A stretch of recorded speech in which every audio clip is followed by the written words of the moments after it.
നമസ്കാരം. ജീവൻ ജനഹിതം ഇപ്പോൾ എത്തി നിൽക്കുന്നത് ആലപ്പുഴ ജില്ലയിലെ അരൂർ നിയോജക മണ്ഡലത്തിലാണ്. അരൂർ നിയോജക മണ്ഡലത്തിൽ ഇത്തവണ തീപ്പാറും പോരാട്ടമാണ്.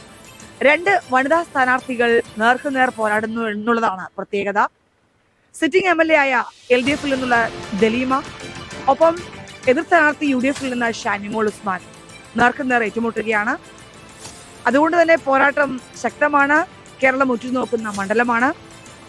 NDAയിൽ നിന്ന് BDJ സ്ഥാനാർത്ഥി അഡ്വക്കേറ്റ് PS ജ്യോതിഷാണ് ഇവിടെ മത്സരിക്കുന്നത്. മൂന്ന് സ്ഥാനാർത്ഥികളും ആത്മവിശ്വാസത്തിലാണ്. നമുക്ക് അരൂർ നിയോജക മണ്ഡലത്തിലെ ജനഹിതം അറിയാം. ആലപ്പുഴ ജില്ലയിലെ അരൂർ നിയോജക മണ്ഡലം 10 ഗ്രാമപഞ്ചായത്തുകൾ ചേർന്നതാണ്. 2016 ഇവിടെ നിന്ന് ജയിച്ചത് LDF ആണ്. AM ആരിഫ് ആയിരുന്നു. അതിനുശേഷം 2019 UDF നിന്ന് ഷാനിമോൾ ഉസ്മാൻ ഇവിടെ നിന്ന് വിജയിച്ചു. ബൈ ഇലക്ഷൻ വന്നപ്പോൾ ഷാനിമോൾ ഉസ്മാൻ വിജയിച്ചു. 2000 ചില്ലാൻ വോട്ടുകൾക്കാണ് അവരിവിടെ നിന്ന് വിജയിച്ചത്. 2021 ഇവിടെ LDF പിന്നെയും അധികാരം ഏറ്റെടുത്തു. ദലീമയാണ് 2021 LDF സ്ഥാനാർത്ഥിയായി ഇവിടെ വിജയിച്ചത്. സിറ്റിംഗ് MLA ആണ് ദലീമ. ഇത്തവണയും ദലീമയും ഷാനിമോൾ ഉസ്മാനും തമ്മിലാണ് LDF UDF പോരാട്ടം നടക്കുന്നത്. LDF നിന്ന് ദലീമയും UDF നിന്ന് ഷാനിമോൾ ഉസ്മാനും മത്സരിക്കുന്നു.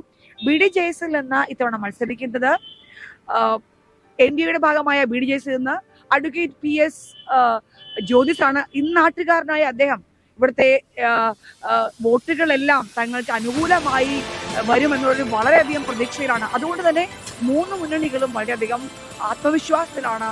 അതുകൊണ്ട് തന്നെ പോരാട്ടം കനക്കും ഇത്തവണ അരൂർ നിയോജക മണ്ഡലത്തിൽ. അരൂർ നിയോജക മണ്ഡലത്തിലെ LDF സ്ഥാനാർത്ഥി ദലീമയാണ്. സിറ്റിംഗ് MLA 2021 MLA ആയി ചുമതലയേറ്റ ദലീമ നിരവധി വികസന പ്രവർത്തനങ്ങളാണ് മണ്ഡലത്തിൽ ചെയ്തിട്ടുള്ളത്. ഒരവസരം കൂടി നൽകണം എന്ന സ്ഥാനാർത്ഥി പ്രചരണത്തിൽ അവർ ആവശ്യപ്പെടുകയാണ്. ഏതായാലും ജനങ്ങൾ എങ്ങനെയാണ്, ജനഹിതം എങ്ങനെയാണ് അരൂർ നിയോജക മണ്ഡലത്തിലെ എന്നത് നമുക്ക് ചോദിച്ചറിയാം. എങ്ങനെയാണ് അരൂരിലെ ജനങ്ങളുടെ ഹിതം എങ്ങനെയാണ് ഇത്തവണ? നമ്മൾ ജയിച്ചിരിക്കാം. ജനങ്ങളെല്ലാരും എന്നെ നമ്മൾ ചെല്ലണടമൊക്കെ അവര് നമ്മളെ സ്നേഹിക്കുന്നുണ്ട്.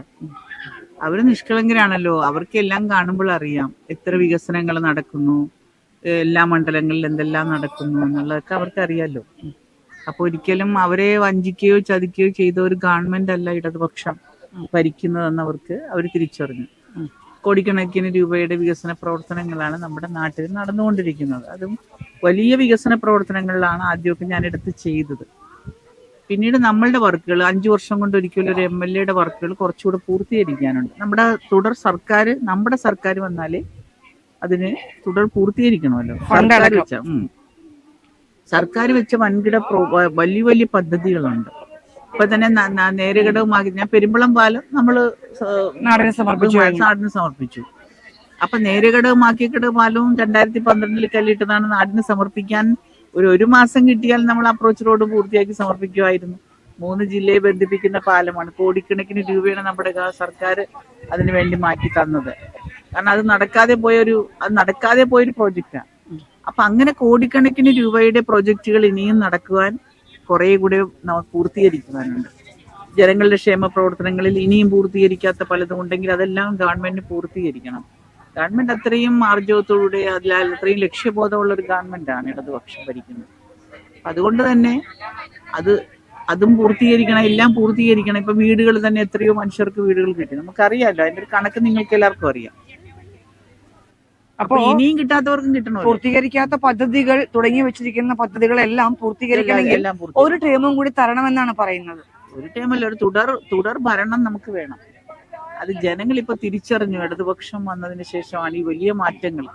എന്തൊക്കെയാണ് മനസ്സിലുള്ള പൂർത്തീകരിക്കാതെ? അതായത് ഒരു ടേം ഇനിയിപ്പോ അടുത്ത സിറ്റിംഗ് MLA ആണ്.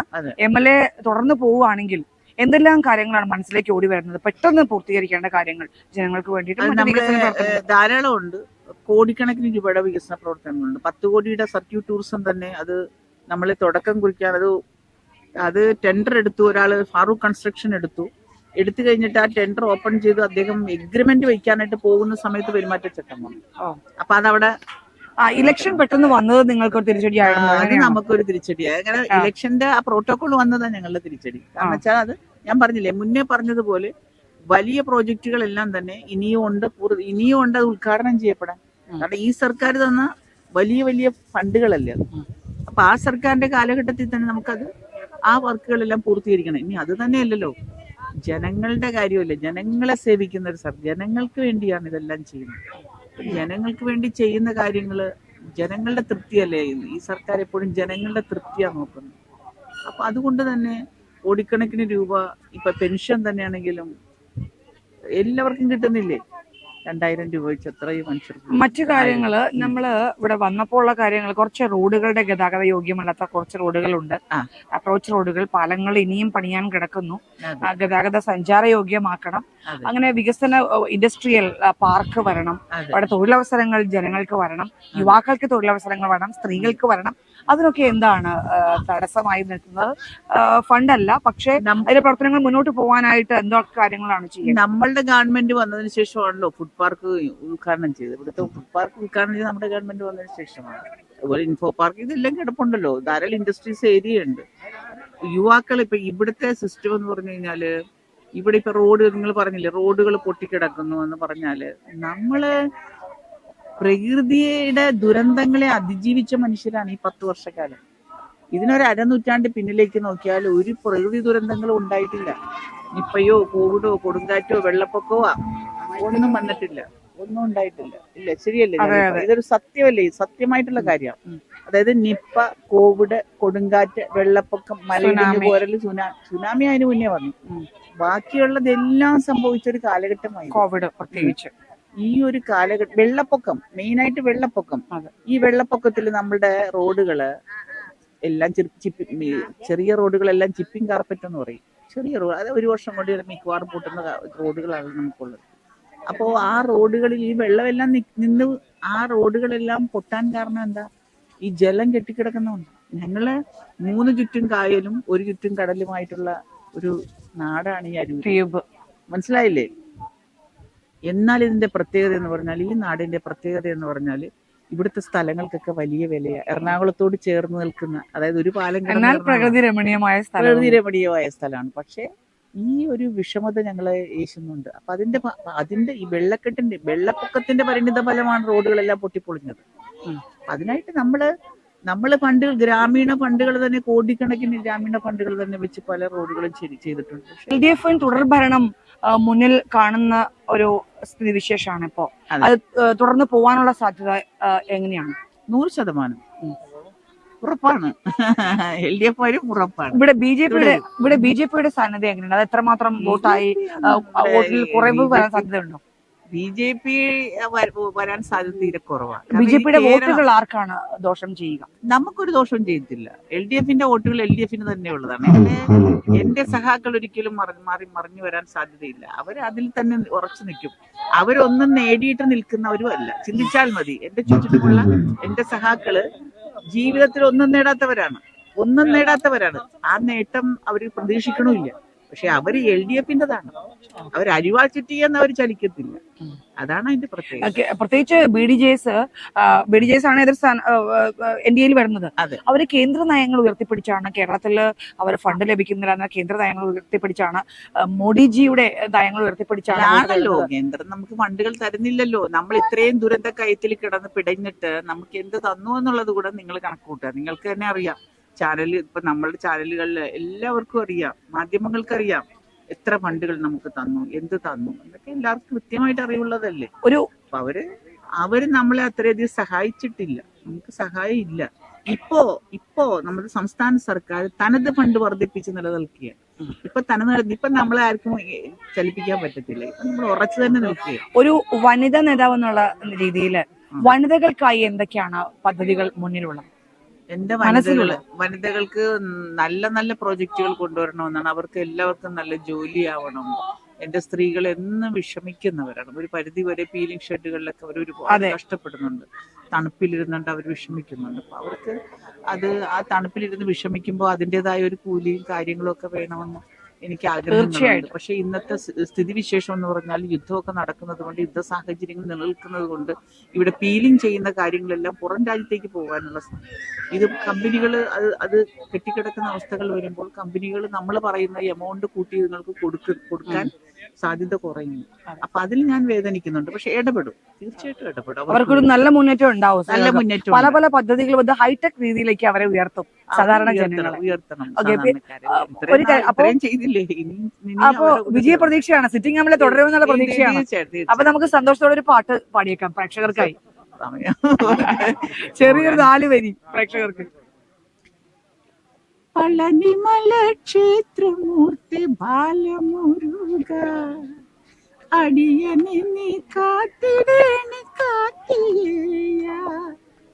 പളനിമല ക്ഷേത്രമൂർത്തി ബാലമുരുക അടിയനെ നീ കാത്തിടേണി കാത്തിയ. ഭക്തരുടെ മനസ്സുകളെ മലിനാക്കണേ, ധന്യമാക്കു ജന്മം പരമപദവുമേറ്റി. പളനിമല ക്ഷേത്രമൂർത്തി ബാലമുരുക അടിയനെ നീ കാത്തിടേണി കാത്തിരേയ. ഇത് അമ്പലമുറ്റവാ. അതെ അതെ. അപ്പോ അരൂരിൽ പാട്ടും പാടി ജയിക്കുന്നതാണ് ദിലീപ് പറയുന്നത്. അതിനായി സിറ്റിംഗ് എംഎൽഎക്ക് ഒരു ചാൻസ് കൂടെ നൽകണമെന്ന് പറയുകയാണ് ശ്രീമതി ദിലീപ്. ഏതായാലും എല്ലാ ആശംസകളും നേരുകയാണ്. നിയോജക മണ്ഡലത്തിൽ UDF സ്ഥാനാർത്ഥിയായി ശ്രീമതി ഷാനിമോൾ ഉസ്മാൻ മത്സരിക്കുന്നു. 2019 ബൈ ഇലക്ഷനിൽ വിജയിച്ച ആത്മവിശ്വാസമാണ് ഷാനിമോൾക്ക്. അരൂർ നിയോജക മണ്ഡലത്തിലെ പാണാവള്ളിയിലാണ് അവർ ജനഹിതം തേടുന്നത്. നമുക്ക് വിശേഷങ്ങൾ ചോദിച്ചറിയാം. എങ്ങനെയാണ് അരൂർ നിയോജക മണ്ഡലത്തിലെ ജനഹിതം? എങ്ങനെയാണ് അരൂർ നിയോജക മണ്ഡലത്തിലെ ജനഹിതം കേരളത്തിന്റെ പൊതുവായ ജനഹിതത്തോടൊപ്പം ഐക്യ ജനാധിപത്യ മുന്നണി തിരിച്ചു പിടിക്കുമെന്നുള്ളതാണ്. വലിയ ഭൂരിപക്ഷത്തിൽ UDF ഈ മണ്ഡലം തിരിയപ്പെടും. സിറ്റിംഗ് എംഎൽഎക്ക് വളരെ ആത്മവിശ്വാസമാണ്.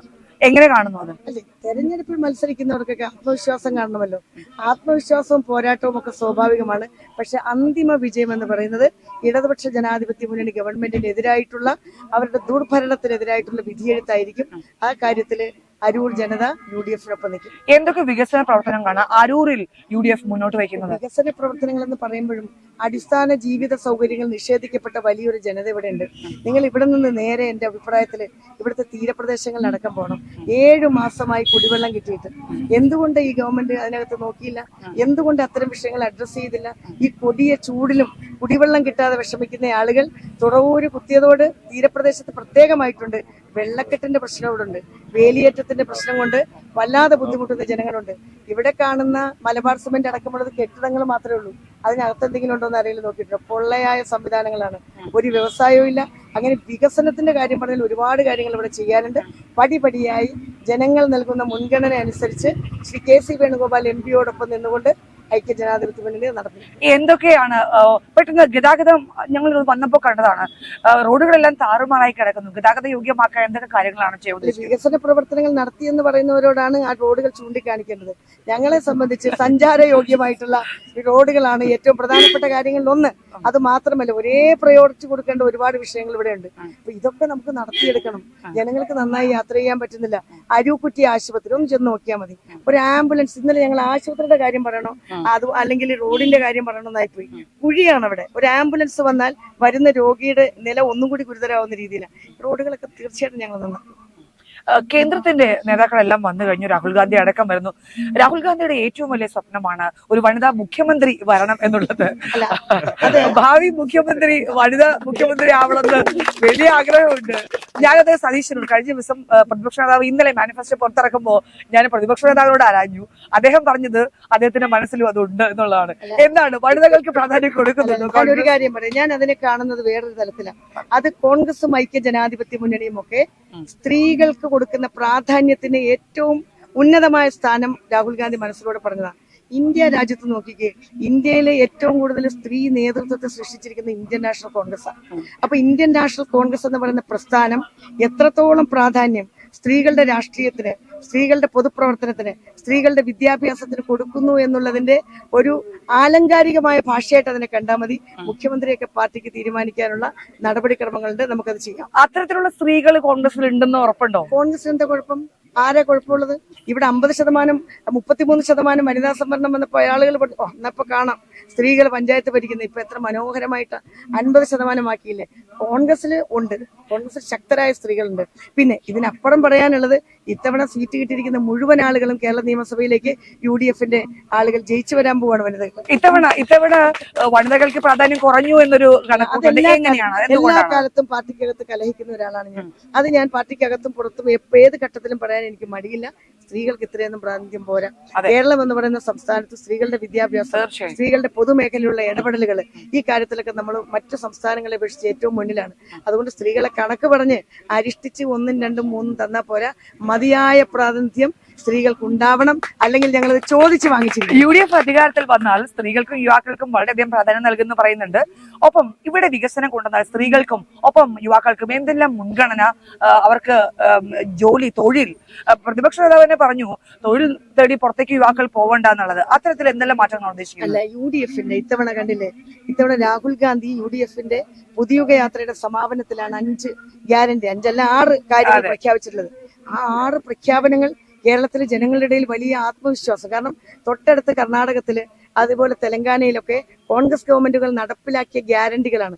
ആ ഉറപ്പ് ഞങ്ങൾ ഇവിടെ പാലിക്കും. പിന്നെ തൊഴിലില്ലാതെ ചെറുപ്പക്കാർ പോവുക, അടച്ചിട്ടിരിക്കുന്ന ഒരുപാട് വീടുകൾ ഇവിടെയുണ്ട്. കാരണം ഇവിടെ തൊഴിൽ സാധ്യതകൾ ഞാൻ പറഞ്ഞില്ല, ഇവിടെ തന്നെ ഇൻഡസ്ട്രിയൽ ഏരിയ എന്ന് പറഞ്ഞ കുറെ കമ്പനികളുണ്ട്. അതിനകത്ത് ആരുമില്ല, പുറത്തൊരു വാച്ച്മാൻ പോലും ഇല്ല. അപ്പൊ ഇത്തരം സാഹചര്യങ്ങൾ മാറി UDF വളരെ അവധാനതയോടുകൂടി വ്യാവസായിക മേഖലയിലും തൊഴിൽ കൊടുക്കുന്ന കാര്യത്തിലും കുട്ടികളുടെ വിദ്യാഭ്യാസം, കേരളത്തിൽ തന്നെ മികച്ച വിദ്യാഭ്യാസത്തിന് വേണ്ടി വിദേശ ക്യാമ്പസുകൾ അടക്കം കൊണ്ടുവരുന്ന കാര്യത്തിൽ മുന്നിട്ട്. ഇപ്പൊ തന്നെ നമുക്കറിയാം കോൺഗ്രസിനകത്തെ പടലപ്പിണക്കങ്ങൾ ചർച്ചയായത്. ആദ്യമേ തന്നെ K സുധാകരന്റെ ചെറിയൊരു പിന്മാറ്റം എല്ലാം ചർച്ചയായിരുന്നു. കോൺഗ്രസിനകത്തെ UDFിലെയും ഒറ്റക്കെട്ടായി മുന്നോട്ട് പോകാനുള്ള ഒരു നീക്കം അത് ശക്തമായി വേണ്ടതല്ലേ? പടലപ്പിണക്കങ്ങൾ മാറ്റി എല്ലാവരും മുന്നോട്ടാണോ, ഒറ്റക്കെട്ടാണോ? അമ്പലപ്പുഴ മത്സരിക്കുന്ന G സുധാകരൻ കോൺഗ്രസിലെ പടലപ്പിണക്കത്തിന്റെ ആളാണോ? പയ്യന്നൂര് മത്സരിക്കുന്ന ശ്രീ കുഞ്ഞികൃഷ്ണൻ കോൺഗ്രസിന്റെ പടലപ്പിണക്കത്തിന്റെ ഭാഗമായിട്ടുള്ള ആളാണോ? കൊടുങ്ങല്ലൂരിൽ മത്സരിക്കുന്ന സ്ഥാനാർത്ഥി കോൺഗ്രസിന്റെ പടലപ്പിണക്കത്തിന്റെ ഭാഗമാണോ? കേരളത്തിൽ കോൺഗ്രസിനകത്തോ UDFിനകത്തോ ഒരു പ്രശ്നങ്ങളും ഇല്ല. പ്രശ്നം മുഴുവൻ നടക്കുന്നത് ഇടതുപക്ഷ ജനാധിപത്യ മുന്നണിയിലാണ്. പിന്നെ ഞങ്ങളെ അങ്ങനെ പറഞ്ഞു എന്ന് വിചാരിച്ച് ഞങ്ങൾക്ക് പിണക്കമൊന്നുമില്ല. ഞങ്ങൾ ജനാധിപത്യ പ്രസ്ഥാനമാണ്, അഭിപ്രായങ്ങൾ തുറന്നു പറയും. പടലപ്പിണക്കവും പ്രശ്നങ്ങളും പ്രതിസന്ധികളും ഏകാധിപത്യമുള്ള CPMനകത്തും ഇടതുമുന്നണിക്കകത്തുമാണ്. എങ്ങനെയാണ് ഒരു തുടർഭരണം നീക്കം നടക്കുകയാണ് മറുപക്ഷത്ത്? കേരളത്തിൽ ഒരു തുടർഭരണം ഉണ്ടാവും. 3-ാം ഊഴം പിണറായി കാത്തിരിക്കുകയാണ്. എങ്ങനെയാണ് തുടർ ഭരണം എന്ന് പറയുമ്പോൾ 10 വർഷം കയ്യിൽ ആരുടെ കയ്യില വടി കയ്യിലുള്ളവനെ അടിക്കാൻ പറ്റൂ. 10 വർഷം ഒന്നും ചെയ്യാത്തവർ പറയാണ് ഇനി ഞങ്ങളെ അധികാരത്തിലെത്തിയാൽ ഞങ്ങൾ പെൻഷൻ കൊടുക്കും, ഇനി ഞങ്ങളെ അധികാരത്തിലെത്തിയാൽ വിലക്കയറ്റം പിടിച്ചു നിർത്തും. 10 കൊല്ലം മതിയായ സമയമായിരുന്നില്ലേ? ഇനി തുടർ ഭരണത്തിന് വേണ്ടി നിൽക്കേണ്ട, നിങ്ങൾ ഒന്നും ചെയ്യണ്ട, അത് ഞങ്ങൾ ചെയ്തോളാം. ഇപ്പോ 2019 ബൈ ഇലക്ഷൻ വന്നപ്പോഴത്തേക്കും ഷാനിമോൾ ഉസ്മാൻ വിജയിച്ചു കയറി. ഏകദേശം 2000 വോട്ടുകൾക്കാണ്. ഇത്തവണ എങ്ങനെയാണ് ഭൂരിപക്ഷം പ്രതീക്ഷിക്കാം? ഭൂരിപക്ഷം ഇത്തവണ വളരെ കൂടുതലായിരിക്കും. കാരണം എന്താണെന്ന് വെച്ചാൽ ഇത് ഇടതുമുന്നണി ഗവൺമെന്റിനെതിരായിട്ടുള്ള വലിയ ജനവികാരം ഒരു വശത്ത്, ആന്റി ഇൻകുംബൻസി ഒരു വശത്ത്, അതിനേക്കാൾ അപ്പുറമായിട്ട് കോൺഗ്രസും UDFും എണ്ണയിട്ടാൽ ചലിക്കുന്ന യന്ത്രമായി പ്രവർത്തിക്കുന്ന ഒരു നിയോജക മണ്ഡലമാണ് ഈ അരൂർ എന്ന് പറയുന്നത്. ഈ അരൂരിൽ ഞാനും ഒരു വ്യക്തി എന്നുള്ള നിലയിൽ, പൊതുപ്രവർത്തക എന്നുള്ള നിലയിൽ എന്റെ സാന്നിധ്യം അടക്കം തീർച്ചയായിട്ടും ഞങ്ങളുടെ ഭൂരിപക്ഷം വർദ്ധിപ്പിക്കും. അപ്പൊ മണ്ഡലം തിരിച്ചു പിടിക്കുമെന്നുള്ള ആത്മവിശ്വാസമാണ് ഞങ്ങൾ തിരിച്ചു പിടിച്ചു കഴിഞ്ഞു. തീർച്ചയായും സിറ്റിംഗ് MLAയുടെ വ്യാമോഹം വെറുതെയാണ്. തുടർഭരണം ലഭിക്കില്ല എന്ന് തന്നെയാണ് ഷാനിമോൾ ഉസ്മാൻ പറയുന്നത്. എന്തായാലും അരൂർ മണ്ഡലം തിരികെ പിടിക്കുമെന്ന ആത്മവിശ്വാസത്തിലാണ് ഷാനിമോൾ ഉസ്മാൻ. അരൂർ നിയോജക മണ്ഡലത്തിൽ NDA സ്ഥാനാർത്ഥിയായി വരുന്നത് BDJSന്റെ അഡ്വക്കേറ്റ് PS ജ്യോതിസാണ്. NDA അധികാരത്തിൽ വന്നാൽ അരൂർ നിയോജക മണ്ഡലത്തിൽ എത്തിയാൽ എന്തൊക്കെ കാര്യങ്ങളാണ് നടപ്പാക്കാൻ പോകുന്നത്, എന്തെല്ലാം ആഗ്രഹങ്ങളാണ് ജ്യോതിസിന്റെ മനസ്സിലുള്ളതെന്ന് നമുക്ക് ചോദിച്ചറിയാം. ഇടത് മുന്നണിയും വലതു മുന്നണിയും മാറി മാറി ഭരിച്ചൊരു മണ്ഡലമാണിത്. ഒരു MLA 2 വർഷവും ഒരു MLA 5 വർഷവും. പ്രത്യേകിച്ച് ഇവർക്കെതിരെ നമുക്ക് വിമർശനമൊന്നും ഉന്നയിക്കാൻ പറ്റില്ല. വിമർശനം ഉന്നയിക്കാൻ ഒട്ടും സാധ്യതയില്ലാത്ത 2 ആൾക്കാരാണ്. കാരണം അവരൊന്നും ചെയ്തിട്ടില്ല. എന്തെങ്കിലും ചെയ്താൽ മാത്രമേ വിമർശിക്കാൻ പറ്റുള്ളൂ. അങ്ങനെ ചെയ്യാത്രത്തോളം കാലം വിമർശനം ഇതിൽ എന്ത് പറയാനാ? നമ്മൾ 5 വർഷവും 7 വർഷവും പാഴായിപ്പോയി എന്ന് മാത്രമാണ് ജനങ്ങളുടെ അഭിപ്രായം. LDFിൽ ആരിഫ് വന്ന സമയത്ത് വികസനങ്ങൾ കൂടുതൽ കൊണ്ടുവന്നു എന്നുള്ളൊരു അവകാശവാദം ഉന്നയിച്ചിട്ടുണ്ടായിരുന്നു. ഇപ്പോ അതിന്റെ തുടർച്ചയായിട്ടാണ് ദലീമ അത് ഏറ്റെടുത്ത് നടത്തുന്നത് എന്നുള്ളൊരു കാര്യങ്ങളും അവർ മുന്നോട്ട് വെച്ചിട്ടുണ്ട്. അത് ശരിയാണ്. അദ്ദേഹത്തിന്റെ ഭാഗത്ത് വികസനങ്ങൾ അദ്ദേഹം കൊണ്ടുവന്നതാണ് അവകാശപ്പെടുന്നത്. പക്ഷെ അദ്ദേഹം മത്സരിച്ച് പാർലമെന്റ് തെരഞ്ഞെടുപ്പിലൂടെ തോറ്റു അല്ലേ, 3000 വോട്ടിന് പിന്നിൽ പോയി അദ്ദേഹം. അപ്പോൾ അദ്ദേഹത്തിന്റെ വികസന കാഴ്ചപ്പാട് തെറ്റാണെന്നുള്ള വന്നു. തൊട്ടു പറയാൻ മത്സരിക്കുന്നത് ദലീമ മത്സരത്തിലേക്ക് ഇറങ്ങുന്നതിന് തൊട്ടു മുമ്പാണ് തദ്ദേശ സ്വയംഭരണ തെരഞ്ഞെടുപ്പ് നടന്നത്. ആ തെരഞ്ഞെടുപ്പിൽ ദലീമ താമസിക്കുന്ന വാർഡിൽ തന്നെ താമരയാണ് വിരിഞ്ഞത്. അപ്പം എന്ത് വികസന കാഴ്ചപ്പാടാണെന്നുള്ള അപ്പോൾ നമുക്കറിയാം. ഒന്നും ചെയ്യാൻ കഴിഞ്ഞിട്ടില്ല. പാലങ്ങളുടെ കാര്യങ്ങളാണെങ്കിൽ 4 നൂറ്റാണ്ടെടുത്തൊരു പാലമാണ് വിളക്കുമരം പാലം ഈ മണ്ഡലത്തില്. അതോടൊപ്പം തന്നെ കാക്കത്തുരുത്ത് ഏറ്റവും കൂടുതൽ ആൾക്കാർക്ക് ആവശ്യമുള്ള പാലം, അത് കല്ല് നാട്ടിയിട്ട് 20 വർഷമാകാൻ പോകുന്നു. കല്ല് എവിടെയാണെന്ന് കണ്ടെത്താൻ കഴിഞ്ഞിട്ടില്ല. ഇട്ട കല്ലുകളും കണ്ടെത്താൻ കഴിയാത്ത അവസ്ഥയിലാണ് ഇപ്പോൾ നിൽക്കുന്നത്. ആ ഒരു ഘട്ടത്തിലാണ് കേവലം 2 വർഷം കൊണ്ട് ഭാരതത്തിന് തന്നെ അഭിമാനമാകാൻ പോകുന്ന ദേശീയപാതയ്ക്ക് മുകളിലുള്ള ആകാശപാത 10-17 കിലോമീറ്ററിങ് എത്തുക അരൂരിൽ നിന്ന് തുറവിലേക്ക്. നമ്മൾ ഈ ആകാശപാതയുടെ താഴത്ത് നമ്മൾ ഇരിക്കുന്നത്. അത് 2.5 വർഷം കൊണ്ട് കേന്ദ്ര സർക്കാർ ചെയ്യാൻ കഴിഞ്ഞെങ്കിൽ ഈ 25 വർഷം എന്തിനാ കാത്തിരിക്കുന്നെന്നാണ് ജനങ്ങൾ ചോദിക്കുന്നത്. NDA ഇവിടെ വരികയാണെങ്കിൽ, ഒരു MLA ആയി അവർ തെരഞ്ഞെടുക്കുകയാണെങ്കിൽ ജനങ്ങൾ എന്തെല്ലാം വികസന പ്രവർത്തനങ്ങൾ ഇവിടെ കൊണ്ടുവരും? എന്തൊക്കെയാണ് മനസ്സിലുള്ളത്? അരൂർ മാറ്റിമറിക്കാൻ എന്തൊക്കെയാണ്? ഞാൻ താമസിക്കുന്ന തുറവൂർ പഞ്ചായത്തിലാണ്. ഇന്നും എനിക്ക് കുടിവെള്ളം ലഭ്യമല്ല. ഒരാഴ്ചയായിട്ട് കുടിവെള്ളം ലഭ്യമല്ല ഇവിടെ. മിക്ക പഞ്ചായത്തുകളിലെ സ്ഥിതി മാസത്തിൽ 15 ദിവസം മാത്രമേ കുടിവെള്ളം കിട്ടൂ. മഴ പെയ്തു കഴിഞ്ഞാൽ ഭയങ്കരമായ വേലിയേറ്റം, അല്ലെങ്കിൽ വെള്ളപ്പൊക്കം, അല്ലെങ്കിൽ കായലിലൊരു ചെറിയ തിരയടിച്ചാൽ, കടലിലൊരു തിരയടിച്ചാൽ സാധാരണ ജനങ്ങൾക്ക് പുറത്തിറങ്ങാൻ പറ്റാത്ത അവസ്ഥയാണുള്ളത്. വെള്ളം പൊങ്ങിയിട്ട് അതിന് പരിഹാരം ഉണ്ടാക്കാൻ കഴിഞ്ഞിട്ടുണ്ട്. നിലവിൽ നിരവധി ഫണ്ടുകൾ വന്നെങ്കിലും അതൊന്നും ചെലവഴിക്കാൻ അവർക്ക് കഴിഞ്ഞില്ല. ഏകദേശം 24,000 ആളുകൾ പണിയെടുക്കുന്ന ഫീലിംഗ് ഷെഡ് മേഖലയുള്ളൊരു മണ്ഡലമാണിത്. 36 ലക്ഷം ഉണ്ടായിരുന്നു, അപ്പോൾ അത് 24,000 കുറഞ്ഞു. കാരണം ചെറുപ്പക്കാരായിട്ടുള്ളവരാണ് ആ മേഖലയിലേക്ക് വരുന്നില്ല. ഭാരതത്തിന് ഏറ്റവും കൂടുതൽ സാമ്പത്തിക വരുമാനം ഉണ്ടാക്കി കൊടുക്കുന്നതിന് മേലെയാണ് ഫീലിംഗ് ഷെഡ്. 400 ഫീലിംഗ് ഷെഡ് ഇപ്പോൾ തന്നെ ഉണ്ട്. ഈ ഫീലിംഗ് ഷെഡിലുള്ള തൊഴിലാളികൾക്ക് നിലവിലുണ്ടാകുന്ന അസുഖങ്ങൾ, അവരുടെ മാലിന്യ പ്രശ്നങ്ങൾ, രോഗങ്ങൾ ഇത് പരിഹരിക്കാൻ LDF സർക്കാരിന്റെ കാലത്ത് തന്നെ ആദ്യം ഒരു ബഡ്ജറ്റ് തുക അനുവദിച്ചു ട്രീറ്റ്മെന്റ് പ്ലാനിന് വേണ്ടി. അതൊന്നും ചെയ്തില്ല. രണ്ടാമത്തെ ബഡ്ജറ്റിൽ അനുവദിച്ചു, അതും ചെയ്തില്ല. അപ്പോൾ സ്വാഭാവികമായി ഇവിടെ സ്ഥായിയായി ജനങ്ങളുടെ ആരോഗ്യം സംരക്ഷിക്കുന്നതിന്, തൊഴിൽ സംരക്ഷിക്കുന്നതിന്, സമ്പത്ത് മുതൽക്കൂട്ടുന്നതിന് കഴിയുന്ന ഒരു വലിയ സംരംഭമാണ് ഇവർ ഇല്ലാതാക്കിക്കൊണ്ടിരിക്കുന്നത്. വ്യവസായശാലകളൊന്നും തന്നെ ഇല്ല. ബാർമൽ ലോറി എന്ന് പറഞ്ഞ വലിയ ഫാക്ടറി ഉണ്ടായിരുന്നു, പള്ളാത്തറ ബുക്സ് എന്ന ഫാക്ടറി ഉണ്ടായിരുന്നു, നെയ്ത്തുശാലകളൊക്കെ ഉണ്ടായിരുന്നു. ഇതെല്ലാം ഇവർ ഇടതും വലതും ചേർന്ന് സമരം ചെയ്ത് പൂട്ടിച്ചു. പുതിയതെന്തെങ്കിലും തുടങ്ങി ഒട്ടില്ലതാണ്. തുടങ്ങിയ സ്ഥലത്തൊരു ഗ്രോത്ത് സെന്റർ തുടങ്ങി. പക്ഷെ തുടങ്ങിയത് നാട്ടിലെ ജനങ്ങൾക്ക് യാതൊരു പ്രയോജനവുമില്ല. പണി കൊടുക്കാമെന്നൊക്കെ പറഞ്ഞെങ്കിലും ആൾക്കാർക്ക് കഷ്ടത്തിൽ പണി കിട്ടുവാണ് ചെയ്തത്. ഇതിന്റെ മാലിന്യങ്ങളെല്ലാം ഒഴുക്കി വിടുന്ന ഒരു പണി ആണ് ആൾ മേടിച്ചോണ്ട്. ഇപ്പൊ കുറച്ച് മുൻപ് പറഞ്ഞു LDF നിന്ന് NDAയിലേക്ക് വന്ന ഒരു ആളാണ്. എങ്ങനെയാണ് ആ ഒരു ഡിഫറൻസ് എങ്ങനെയാണ് ഫീൽ ചെയ്യുന്നത്? ഇപ്പൊ NDAയിൽ വന്നപ്പോ ഒരു വികസന കാഴ്ചപ്പാട്, LDFൽ നിന്നപ്പോഴുള്ള ഒരു കാഴ്ചപ്പാടും എങ്ങനെയാണ്? ഞാൻ 4 നൂറ്റാണ്ട് പഞ്ചായത്ത് മെമ്പറൊക്കെ ആയിരുന്നതാണ്, പഞ്ചായത്ത് പ്രസിഡന്റാണ്. അപ്പം ആ സമയത്തുള്ള നമ്മുടെ പഠനം വെച്ച് നോക്കുമ്പോൾ കേന്ദ്ര സർക്കാർ പദ്ധതികൾ ശരിക്കും ജനോപകാരപ്രദമാണെന്ന് മാത്രമല്ല സഡനായിട്ട് നടപ്പിലാക്കുന്ന പദ്ധതിയാണ്. അങ്ങനെ വന്നപ്പോഴാണ് ഞാൻ ഈ ജലജീവൻ മിഷൻ പദ്ധതി നടപ്പിലാക്കാൻ തീരുമാനിച്ചത്. എൻ്റെ പഞ്ചായത്ത് എല്ലാ രാഷ്ട്രീയ പാർട്ടികളുള്ള പഞ്ചായത്താണ്. പക്ഷേ അത് ഞങ്ങളൊരു 7-8 മാസം കൊണ്ട് 23 വാർഡുകളിൽ 50,000 ജനങ്ങൾ താമസിക്കുന്ന സ്ഥലത്ത് ജലജീവൻ മിഷൻ്റെ പദ്ധതി 100% സ്ഥാപിച്ചുകൊണ്ട് കുടിവെള്ള പ്രശ്നത്തിന് പരിഹാരമുണ്ടാക്കി പ്രധാനമന്ത്രിയിലേക്ക് ഞങ്ങൾ അവാർഡ് വാങ്ങിച്ചുകൊണ്ടാണ് വന്നത്. അപ്പോൾ സ്വാഭാവികമായി അത്തരം പ്രവർത്തനങ്ങൾ, ജനങ്ങൾക്ക് ഉപകാരപ്രദമായ പ്രവർത്തനങ്ങൾ കാഴ്ചവെക്കാൻ പറ്റുന്ന ഒരു സംവിധാനം NDAയിലേ ഉള്ളൂ. പലപ്പോഴും കേന്ദ്ര സർക്കാരിന്റെ പല പദ്ധതികളുണ്ടെങ്കിലും നമ്മുടെ ജനങ്ങളിലേക്ക്, പ്രത്യേകിച്ച് കേരളത്തിലെ ജനങ്ങളിലേക്ക് എത്തുന്നില്ല എന്നൊരു പരാതി പലർക്കും ഉണ്ട്. പല കാര്യങ്ങളും അറിയുന്നത് പലരും വഴിയാണ്. അതൊക്കെ ഈ ഒരു സ്ഥാനമാനങ്ങൾ ലഭിക്കുമ്പോൾ കേന്ദ്ര സർക്കാരിന്റെ പദ്ധതികൾ, ജനങ്ങൾക്ക് പ്രയോജനകരമായ പദ്ധതികൾ ജനങ്ങളിലേക്ക് എത്തിക്കാൻ, അവർക്കത് അറിയാൻ എന്തെല്ലാം കാര്യങ്ങൾ NDA നടപ്പാക്കും? തീർച്ചയായിട്ടും ജയിച്ചു കഴിഞ്ഞാൽ നമ്മൾ 1 മാസത്തിനുള്ളിൽ 10 പഞ്ചായത്തുകളാണ് ഇവിടെ ഉള്ളത്. 10 പഞ്ചായത്തിൽ കേന്ദ്ര സർക്കാരിന്റെ പദ്ധതികൾ ഓപ്പൺ ചെയ്യുന്ന, നടപ്പിലാക്കാൻ കഴിയുന്ന ഹെൽപ്പ് ഡെസ്കുകളായി മാറുകയാണ്. അതൊരു ജനകീയ MLAയുടെ സ്ഥാപന ഓഫീസായിട്ട് മാറുകയാണ്. കേന്ദ്ര സർക്കാരിന്റെ A to Z പദ്ധതികളും ഈ കേന്ദ്രങ്ങൾ വഴി നടപ്പിലാക്കുന്ന സംവിധാനം നമ്മൾ വരും. അത് 24 മണിക്കൂറും പ്രവർത്തിക്കുന്ന ഹെൽപ്പ് ഡെസ്കുകളായിട്ട് മാറ്റിക്കൊണ്ടാണ് നമ്മൾ പ്രവർത്തനങ്ങളുമായി മുന്നോട്ട് പോകാൻ തീരുമാനിച്ചത്. കൊച്ചിയുടെ ഉപഗ്രഹനഗരമായി മാറേണ്ട അരൂർ, ആ അരൂരുമായി ബന്ധപ്പെട്ട് ഏറെ ആളുകൾ കഷ്ടപ്പെടുകയാണ്. വിദ്യാഭ്യാസപരമായി അവർക്ക് ഒരു പുതിയ വിദ്യാഭ്യാസ സ്ഥാപനം തുടങ്ങാൻ കഴിഞ്ഞിട്ടില്ല. ഇവർക്ക് ഉന്നത വിദ്യാഭ്യാസ രംഗത്തേക്ക് പോകുന്നുള്ള വഴി തുറക്കുന്നില്ല. അതോടൊപ്പം തന്നെ പഠിച്ച് വിദ്യാഭ്യാസം കിട്ടിയവർക്ക് തൊഴിൽ ലഭിക്കുന്നില്ല. അതിനുള്ള സ്ഥാപനങ്ങൾ തുടങ്ങാൻ കഴിയുന്നില്ല. അപ്പോൾ അരൂരിലൊരു സമൂലമായ മാറ്റം ഉണ്ടാകണം എന്നുള്ളത് അവരുടെ ആഗ്രഹമാണ്. ഇപ്പോൾ കാർഷിക മേഖലയിലാണെങ്കിൽ പോലും ആലപ്പുഴ ജില്ലയിൽ 2ാമത്തെ നെല്ലറയാണ് ഈ അരൂർ എന്ന് പറയുന്നത്. 1 സെന്റ് സ്ഥലം പോലും ഇവർ കൃഷിക്ക് ഉപയോഗമാക്കുന്ന വിധത്തിൽ തരിശ് രഹിതമാക്കാൻ കഴിഞ്ഞിട്ടില്ല. ഒരു നെല്ല് ഒരു മീൻ നടപ്പിലാക്കാൻ പറ്റുന്ന പ്രദേശമാണ്. 100 കണക്കിന് ചീനവലകളുള്ള പ്രദേശമാണ്.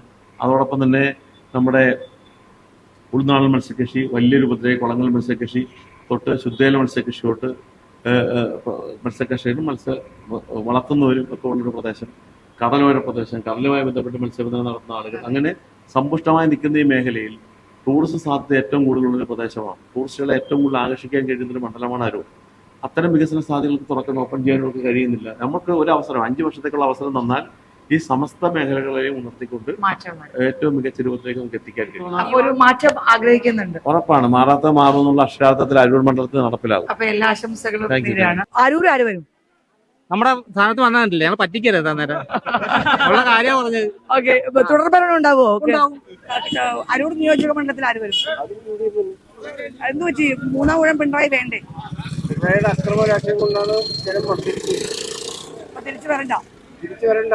അരൂർ ആര് വരണം? അരൂര് ആര് വന്നാലും ഞങ്ങളെപ്പോലുള്ള വണ്ടിക്കാരുടെ കാര്യം കഷ്ടത്തിലല്ലേ. പറഞ്ഞോളൂ. എന്താണെന്ന് പറഞ്ഞാൽ LDF വന്നിട്ടേ ഉള്ള പോലീസിനെ വെച്ച് മുഴുവനും വണ്ടിക്ക് പണിയാ, ചെക്കിങ്ങാ. വഴിയെ പോണ ഈ ഹോം ഗാർഡിനെ വരെ ക്യാമറയും കൊടുത്ത് നിർത്തിയിരിക്കുകയാണ്. ഹൈക്കോടതി വരെ പറയണത് SIക്ക് താഴെയുള്ളവർ എടുക്കരുതെന്ന്. 4000 രൂപ എനിക്ക് ഫൈൻ വന്ന് കിടക്കും. ഓട്ടോ ഉണ്ടാ. സർക്കാർ അറിയുന്നില്ല. പക്ഷെ സർക്കാർ പറഞ്ഞിട്ടല്ലേ ഈ പണി ചെയ്യണത്. ഓട്ടോ ഇല്ല. ഞങ്ങളെപ്പോലുള്ളവന്റെ കാര്യം കട്ടപ്പുകയാണ്. അപ്പൊ തുടർ ഭരണം 3ാം ഊഴം പിണറായി വേണ്ടേ? അല്ല, ആര് വേണേലും ഭരിച്ചോട്ടെ, ബാക്കി കൂടി വിറ്റ് കേരളം കൊണ്ടുപോയിക്കോട്ടെ. കേരളം ഇപ്പൊ 7 ലക്ഷം കോടിയുടെ കടമുണ്ടാ. ഇതിന്റെ പലിശ കൊടുക്കാൻ എത്ര കോടി വേണം മാസം? അതൊന്ന് പറഞ്ഞേ. 100 ബാർ പോലും ഇല്ലാഞ്ഞെടുത്ത് ഇപ്പൊ 1200 ബാറുണ്ട്. ഘട്ടം ഘട്ടമായിട്ട് മദ്യം നിർത്തുമെന്ന് പറഞ്ഞ ആളുകളാണ് ഇടതുപക്ഷക്കാർ. ഞാൻ രാഷ്ട്രീയം പറയല്ല. ഈ പിണറായി വിജയനും VD സതീശനും കൂടി ഇതിന്റെ കമ്മീഷൻ മേടിച്ച് പപ്പാതി എടുക്കല്ലേ. അല്ലെങ്കിൽ ഇതിന് മാത്രം ബാർ എങ്ങനെ വന്ന്? VD സതീശൻ ബാ പൊളിച്ചിട്ടുണ്ടാ? ഇത്രയും ബാർ വന്നേന് കോൺഗ്രസ്സുകാരനായ VD സതീശൻ ബാ പൊളിച്ചിട്ടുണ്ടാ? നിങ്ങൾ ഒരു NDAക്ക് ചാൻസ് കൊടുത്താലോ നമുക്ക് പ്രാവശ്യം? 3ാം മുന്നണി വരട്ടെന്നേ, അതിനെന്താ? ഇത്തവണ അരൂർ നിയോജക മണ്ഡലത്തിൽ തീപാറും പോരാട്ടമാണ്. സ്ഥാനാർത്ഥികൾ LDFൽ നിന്നും UDFൽ നിന്നും വനിതകളാകുമ്പോൾ പോരാട്ടം കൂടുതൽ ശക്തമാവുകയാണ്. പ്രവചനാതീതമാണ് അരൂർ നിയോജക മണ്ഡലത്തിലെ ജനഹിതം, ജനവിധി. കാത്തിരുന്ന് കാണാം അരൂർ ആർക്കൊപ്പമാകും എന്നുള്ളത്. അരൂർ നിയോജക മണ്ഡലത്തിലെ ജനഹിതം ഇവിടെ പൂർത്തിയാവുകയാണ്. മറ്റൊരു മണ്ഡലവുമായി നാളെ ഇതേ സമയം. നന്ദി, നമസ്കാരം.